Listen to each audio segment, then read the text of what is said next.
Yeah, that is true. Yeah, I don't think I was on Rap Genius until I was like a sophomore. Exactly. Have you heard this? The Doja Cat album? I haven't heard the new one yet. It's really good. Her music is good though. I'm not gonna lie. She's really polarizing. But let me go ahead. I wish I'd liked her personality more because her music's dope. And so, really, so you have brought up like teacher retention. So is that something that you're like seeing a lot right now, or is that something that you're like, yo, we gotta solve this because if not, or you're like, yeah, let's just talk about teacher retention. I'm just curious. Well, in November, I'm going to be doing a talk about teacher retention. In Minnesota, there's a lot of things happening around tiered licensure and what teachers are supposed to do before they can be equipped for the classroom. So yeah, that's just something I'm advocating about, like non-traditional pathways to teaching. And I just love teaching. You do. And yeah, I want to talk about your favorite game, but what's my favorite game? Your basketball game. Oh, man, I would have not played that. Oh, how dare you come over here? I was so committed to that game though, and I would still use it if it made sense in my context. I probably will give it to some teachers, but you too cool for me, bro. I love basketball. Still to this day. All right, so this is it, and then yeah, like I play that game every week, every Thursday, like you used to. I remember we used to get so excited about it that the discipline team would think that someone was fighting, but I'm like, no, they're just really excited about. We're like, this is the final quarter. I remember when they used to come in like, who's fighting? I was like, no, we just found out who won. All the time. Yeah. So I use it for like formative assessments.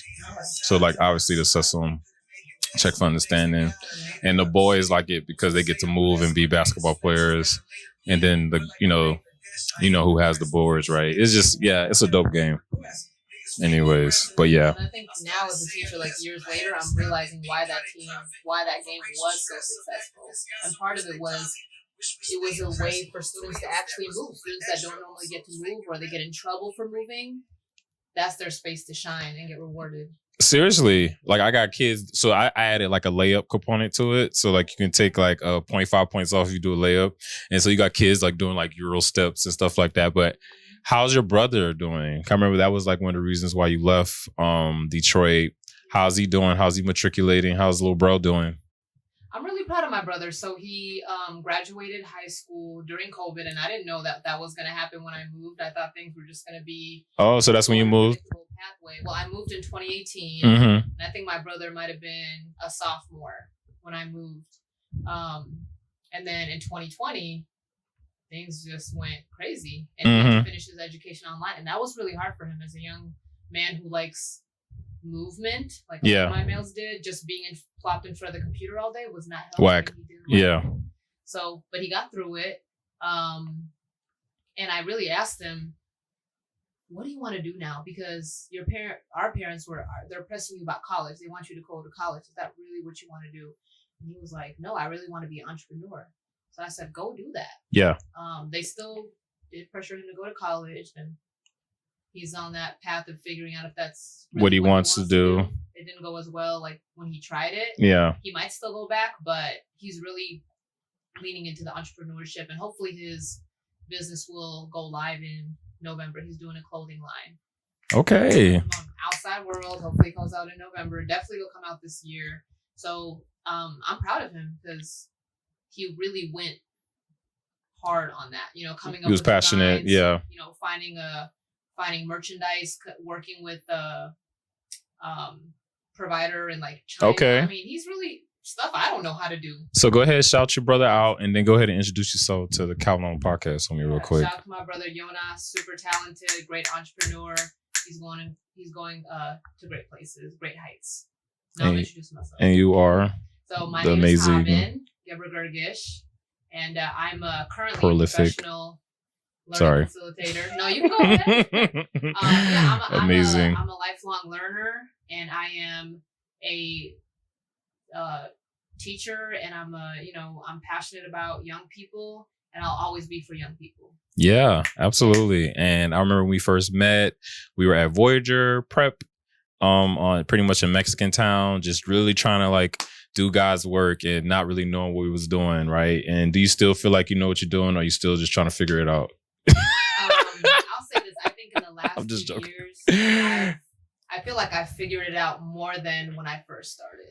I think when I first started teaching, I was really going based off my own education. Yeah. Which was very traditional, very much based upon standards. Yeah. And I didn't really know anything else, so I took the direction of others, which is, what else can you do besides take the direction of others? But I think in the last couple of years, especially teaching at an alternative project-based school that serves students that have not succeeded in traditional schools, I've learned about the things that matter. Yeah. And it's really about igniting the passion of young people. It's really about relationships. Yeah, seriously. So that is what grounds the work and not the content. So that was a big aha moment. And that's when my teaching really transformed. But it's so hard to do that for some people, right? Put other things before the content, right? You know what I'm saying? Put other things before the contract.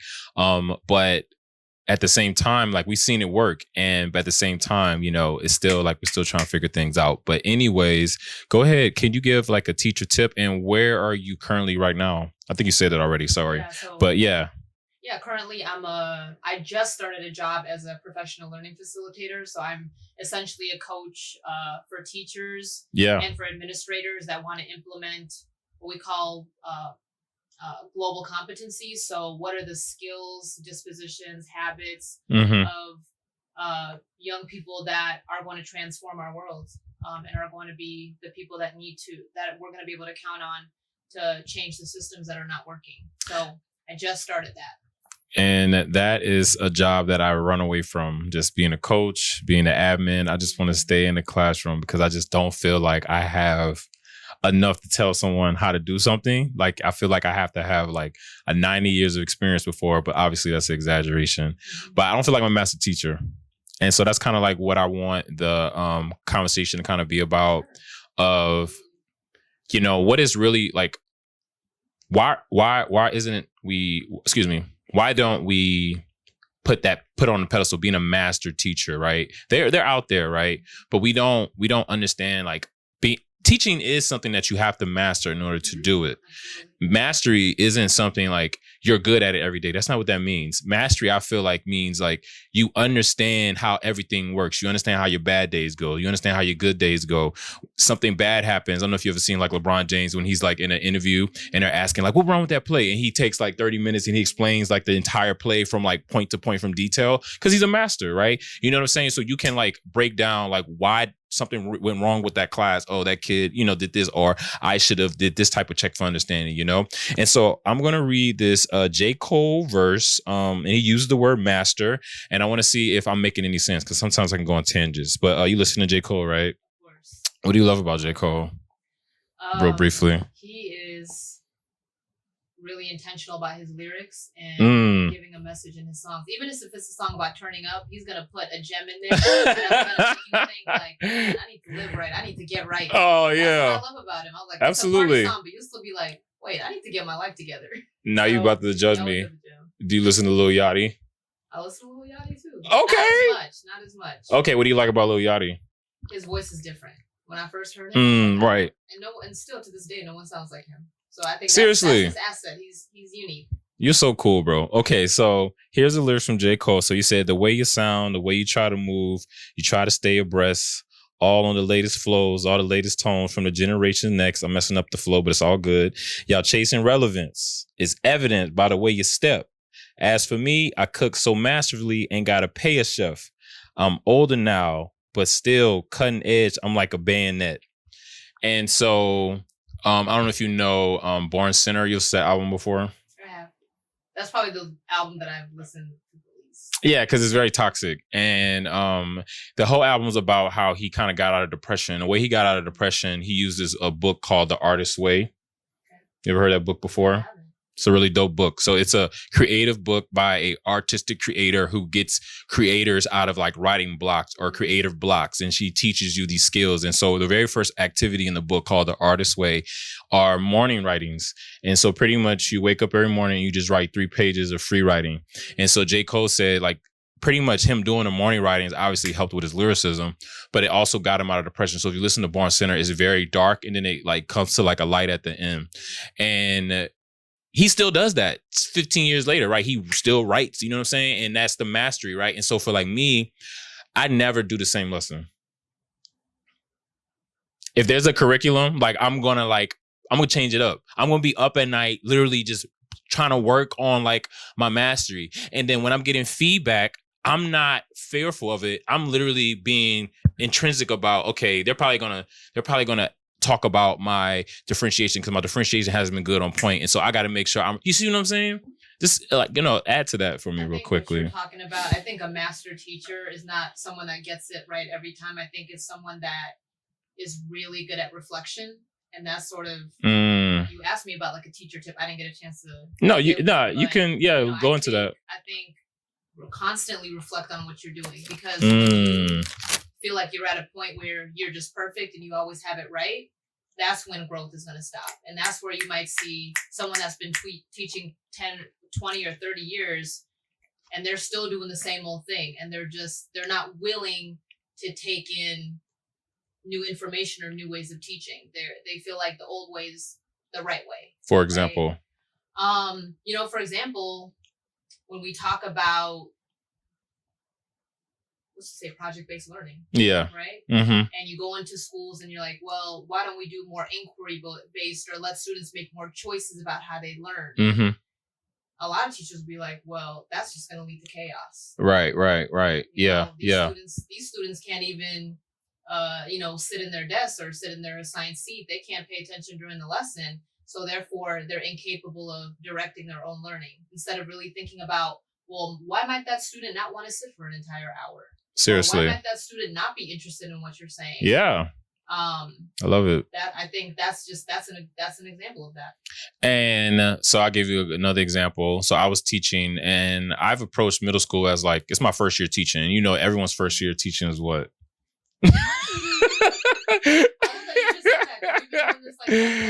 My first year teaching. What's your first year teaching? Middle school. And so I've came with that approach, right? Because obviously everyone's first year teacher is tragic. It's not ever going to be good. I mean, if it's good, there's still like bad moments. At least you cried once. Did you cry in your first year teaching? I did. Yeah. Plenty of time. Okay, I appreciate that. There we go. We all did. And so, if you say you did. and so I was getting observed, and I've been getting observed a lot. Because, I'm trying to become a model teacher in my school, which is something that I'm really proud of. And I had my coach in there, and she literally cut my lesson off, got in front of me, and literally modeled what I was supposed to be doing. Right. And, it was like a check for understanding. So like whenever you like give directions, you ask the kids, okay, what did I say? What's the first step? What's the second step? I repeat it to me. And I didn't do that. And what do most teachers do in that moment, based off what I described? How would they react to that? Oh, they'd be immediately offended. Yeah. I think so. Yeah. But I wasn't. It's literally, it literally after she did that, I said to the class, I was like, thank you so much for doing that, because it segued, and then she gave me the mic again, or the teacher baton, and I just did the class smoothly. And she told me, like, you did the second part really well. You know what I'm saying? So how does our ego prevent us from achieving mastery? Say it one more time. Yeah. So like pretty much what led to that was that I appreciated her doing that, because she showed me something that I wasn't doing with middle school kids. And so I asked her, I was like, how about you become, co-teacher with me? She was like, okay, so I'm a co-teacher next lesson. So now I have a better relationship with her now. I'm more comfortable with my coach now. And now she's going to help me teach my class, right? Where I could have just went the other way. Yeah. Well, I'll say one thing. I think one of the challenges with observation is in particular, I will say this, when I was a teacher, observations always felt summative. Okay. They always felt like I'm being tested. I think that's the way a lot of teachers interpret it. Like, you're judging me and on if I'm like a good teacher or a bad teacher. Sort of binary. And a lot of times it doesn't feel formative. Yeah. Sometimes for a lot of teachers, it is an ego thing. Like, well, I can't improve. And I've definitely met teachers like that. Like, I'm at the zenith of my practice, and this is exactly how it goes, right? And of course, if you just have that ego, you're not going to grow. You believe that? If you get just comfortable working in a silo, and Yeah. not getting feedback. And I think a lot of teachers kind of hide behind, hey, I'm never being observed, so I can sort of just do what I want. And that's why I think observations are really effective if they feel formative. If they feel formative. So like that's the feeling aspect too. Yeah. It's about how the relationship. how you set it up and the relationship between the coach. But yeah, I think that is one of the challenges is a lot of times our observations feel extremely summative, and whereas they should feel formative, at least in the beginning of it. So what are some of like the shocking things you learned from, being a coach, and what are some of like the things you weren't surprised about? You can start whichever one you want to. I think one of the challenges is that I've come across is how my feedback is being perceived. I think that has, and usually what the backdrop of that or the foundation of that is kind of like a lack of experience. Trust. Well, I think a lack of trust between me and the teacher. So they, that's why I brought that up. They feel like they're being judged on whether they're doing well or they're doing not as well, right? And when I was doing observations or I was doing some coaching, I was a teacher also. Right? So they feel like, well, you're the master teacher and you're like telling me what to do. Yeah. And you're trying to get me to where you're at. And I think the other challenge of it was that because I was a teacher also, sometimes I didn't have time to go do observations. I could just only do sessions based off what I'm hearing. Yeah. How the class is going. And so observations are really critical to being an effective coach. If you don't do observations, you're just going off what the lesson plan was or what you're hearing about the class. That's not really effective coaching. What's the utopia for like coaching that you think it can achieve if it's done right? Well, first, that there's an emphasis on cultivating connections and relationships between who's ever doing the observations and who's being observed. So I think first, there's time to cultivate those relationships. Second is that you're very clear on what you're looking for, right? What the observer is looking for. And that there's manageable goals, right? Because you can't be expected to grow in every area. Right.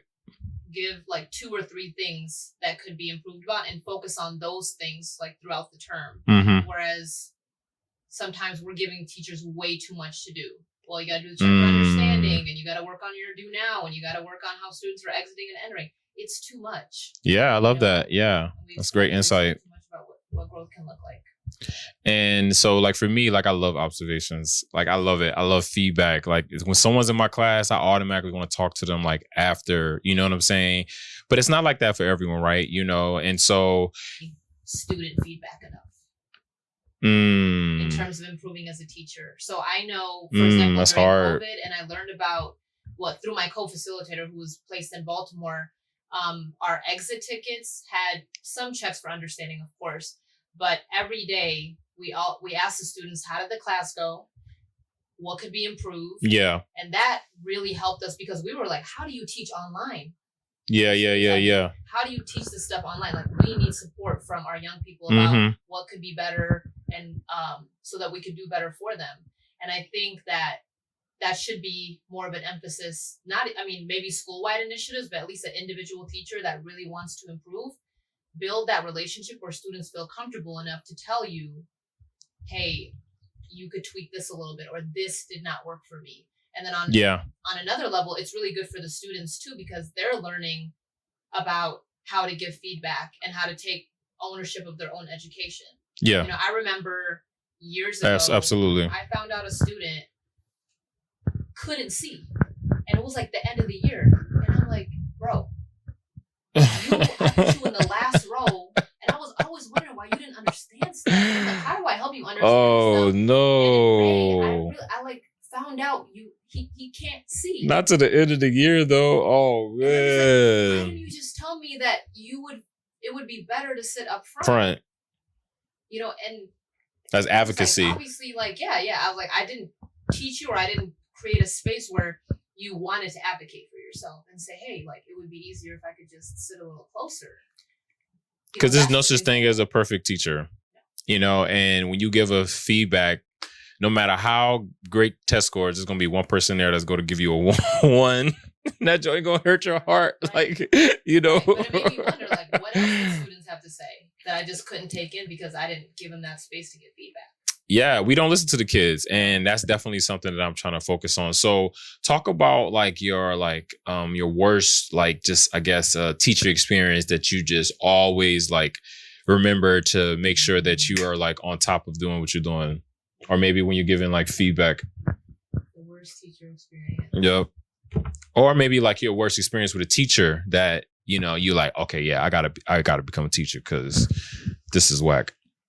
Well, I'll say this. This is kind of in relation to what we were just talking about. So when I graduated high school back in 2010, me and my friends decided to sort of, as a present, just give feedback to the school. So we sort of wrote like an open pen letter about, you know, we appreciated our education, but these are the things that we think could be better. Yeah. And will help the school. They dragged us. They always do that though. We were not expecting that. We were expecting, at worst, like no response back. What did they say?